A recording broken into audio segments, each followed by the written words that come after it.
भक्त होने के अलावा आखिर क्या था हनुमान जी का श्री रामचंद्र जी से संबंध? क्या सच में हनुमान जी श्री रामचंद्र जी के भाई थे? क्या सच में रामचंद्र जी 4 नहीं 5 भाई थे? क्या है इसके पीछे की सच्चाई? क्यों ऐसा बोला जाता है? क्या कहीं पुराणों या किसी धार्मिक शास्त्र में इसका व्याख्यान किया गया है? तो इन सारे प्रश्नों का उत्तर इस वीडियो के माध्यम से आप लोगों के सामने लेकर प्रस्तुत हुआ हूं। वीडियो शुरू करने से पहले आप लोगों से निवेदन कि इस वीडियो में एंड तक बने रहें। जब आप आखिर तक वीडियो को देखेंगे तभी आप समझ पाएंगे कि कौन सी कहानी कहां से जुड़ी हुई है। तो सबसे पहले आइए जानते हैं हनुमान जी के जन्म के बारे में।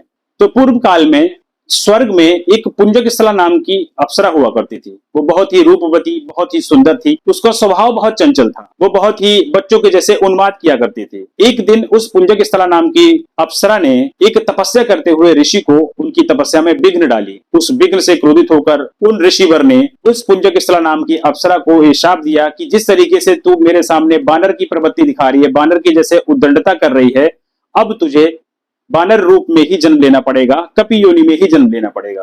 यही पुंजकस्थला नाम की अप्सरा जो थी वो कुंजर नाम के कपि के यहाँ जन्मी, जिसको अंजना के नाम से जाना गया। अंजना जब बड़ी हुई तो उनका विवाह कपिराज केसरी के साथ हुआ, जो कि मेरु पर्वत पर रहा करते थे। विवाह के बहुत समय बीत जाने के बाद में भी जब अंजना को संतान की प्राप्ति नहीं हुई तो अंजना ने भगवान शिव की तपस्या करने का प्रण लिया। भगवान शिव की तपस्या करते करते उनको 7 सहस्त्र वर्ष बीत गए। इधर दूसरी ओर इक्ष्वाकु वंश में पैदा हुए महापराक्रमी राजा दशरथ की आयु बहुत ज्यादा हो गई थी। इतनी ज्यादा आयु हो जाने के कारण उनको बहुत ही आत्मग्लानि हुई कि अभी तक हमारे कोई संतान नहीं हुई, इस वंश को आगे कैसे बढ़ाया जाए।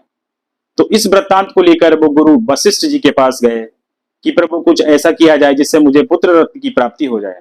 तब गुरु वशिष्ठ ने ऋष्यशृंग नाम के राज ऋषि के द्वारा एक पुत्र रत्न प्राप्ति के लिए एक यज्ञ करवाया।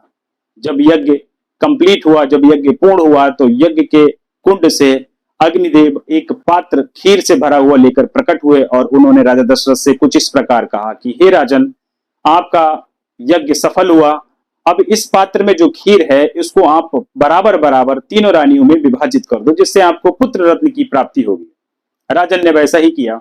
राजन ने उस पात्र की खीर को 2 भागों में विभाजित किया, जिसमें से एक भाग उन्होंने सबसे बड़ी रानी कौशल्या को दे दिया।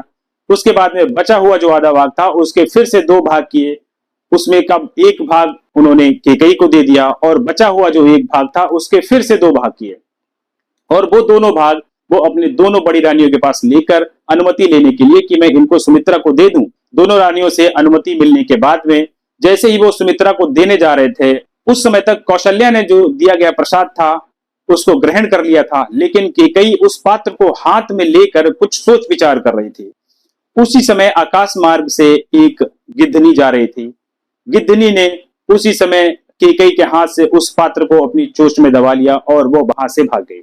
जब वो पात्र केकई के हाथ से छीन लिया गया तो केकई को बड़ा क्रोध आया, बड़ी ही खिन्न हुई। तब राजा दशरथ ने बचा हुआ जो भाग था वो केकई को दिया। इस प्रकार सब हम जानते हैं कि राजा दशरथ को 4 पुत्र रत्न की प्राप्ति हुई।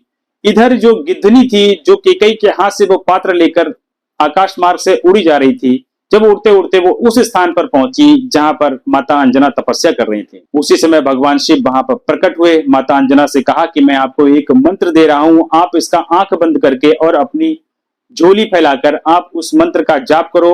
वायुदेव के द्वारा आपको एक प्रसाद दिया जाएगा, उसको आप ग्रहण करो। उसके पश्चात आपको एक बहुत ही बलशाली, बहुत पराक्रमी, बुद्धिमान पुत्र रत्न प्राप्त होगा। ऐसा कहकर शिव जी वहां से अंतर्ध्यान हो गए। जब गिद्धनी उस जगह पहुंची तो वायुदेव का एक बहुत तेज झोंका आया और उस झोंके से उस गिद्धनी की चोंच से वो पात्र जो था वो अंजना माता की झोली में आकर गिरा, जो अंजना माता फैला के खड़ी थी। अंजना माता ने प्रसाद को ग्रहण किया।